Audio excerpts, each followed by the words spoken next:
Alors, ce qui est intéressant à savoir, en fait, au niveau des paramètres de Google Drive, en fait, c'est que vous allez complètement à droite, en haut, à côté des applications. Vous voyez une petite roue d'engrenage. Alors, nous cliquons sur paramètres. En fait, voici. Vous avez, en fait, dans le général, ce qui est généraux, espace de stockage. Vous avez, comme moi ici, j'ai 3.2 de, j'ai tout le temps gigaoctet, octet, octet, en fait. C'est vraiment difficile. Baba, je mange mes mots.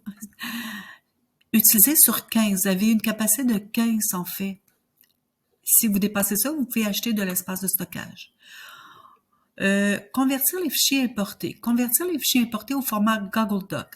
En fait, si vous avez un fichier Office, en fait, que vous voulez tout le temps qu'il soit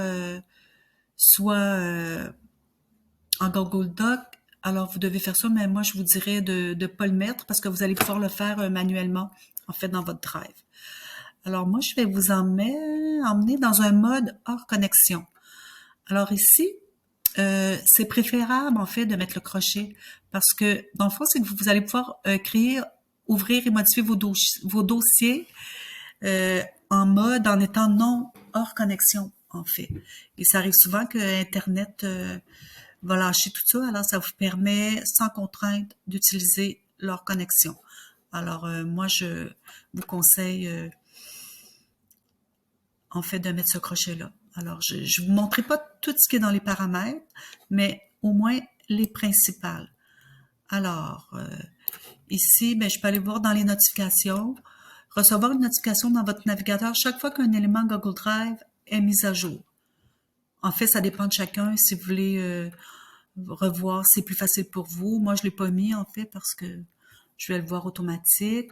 Recevoir une notification chaque fois qu'un email va rentrer. Ça, je le fais parce que j'aime entendre le petit bip pour m'avertir. Alors ici, pour gérer vos applications, ça sera peut-être dans un autre temps.